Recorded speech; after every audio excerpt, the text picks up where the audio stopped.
Sophie nak bunga apa tadi? Bunga macam mana? I cakap cadangkan I bunga yang boleh buat mood I happy pagi-pagi ni. Oh, cadangkan. Okey. Apa kata saya bagi Cik Sophie bunga ni, bunga matahari. Saya bungkus banyak-banyak, okey? You gotta be kidding me, right? A freaking sunflower? Huh, yellow. Yucks. Frick.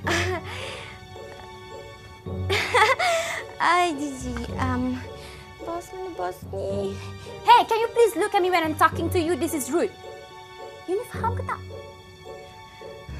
Cik Sophie, sebenarnya tak faham langsung apa Cik Sophie cakap. Dari tadi sampai sekarang.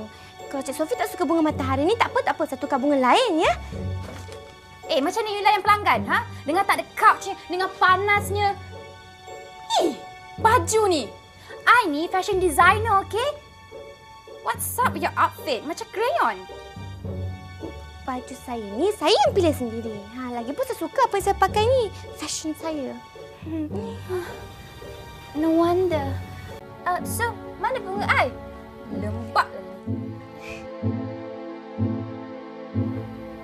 So, you adalah reporter yang mereportkan dekat Umi I rupanya. Cik Azhan kenal Cik Sophie? Miss English, apa kata kalau you keluar daripada kedai ni sekarang juga? Azhan, mana boleh awak halau pelanggan saya? Dia kan pelanggan saya. Minta maaf Cik Sophie. Jangan dengar cakap dia ni. Frick. Jalo! Okey ke? Jatuh macam ni mana dah okey. Habis bunga semua.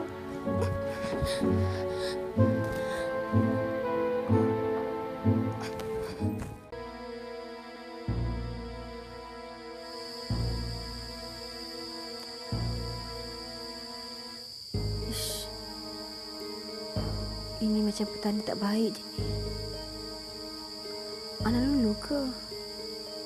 Pesta mewah. Si Ana Lulu tu belanja boyfriend dia tahu. Kita tak pernah pula. Sedangkan dia topang rumah kita. Kedekut. Patut.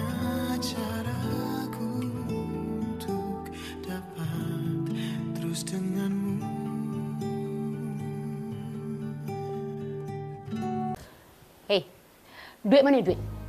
Lah maksud ni, Lulu kan dah bayar duit sewa bilik. Kau ingat cukup sangat duit banyak tu? Ha? Oh, dah ada duit sekarang ni, kedekut pula dengan maksud ya? Tak, maksud Lulu tak kedekut. Lulu memang tak ada. Lulu bagi kat ibu, Lulu bayar sewa bilik, Lulu duit belanja Lulu. Tak payah. Maksud bukannya percaya cakap kau dah pandai menipu sekarang budak ni Tak, maksud Lulu tak pernah tipu maksud. Bila maksud minta je, memanjang je tak ada kan? Ha? Bila kat luar sana kau belanja jantan tu, belanja jantan ni, boleh pula kau kan? Dengar sini. Kalau kau tak ada duit, jangan tinggal kat sini. Nah, kau ambil barang kau ni, kau berambut dari sini. Berambut. Selagi tak ada duit, kau jangan balik. Masuk, jangan halau Lulu. Masuk, Lulu nak pergi mana? Masuk. Pergi je mana suka hati kau. Masuk. Azhan, awak pergi mana ni?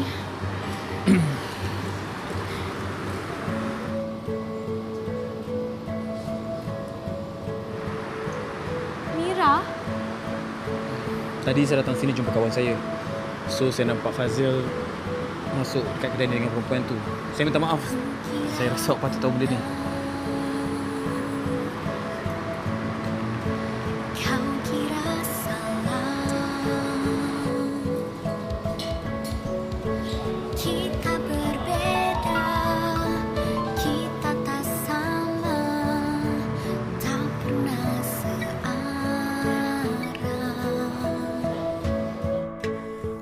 Abah, Lulu dah tak tahan.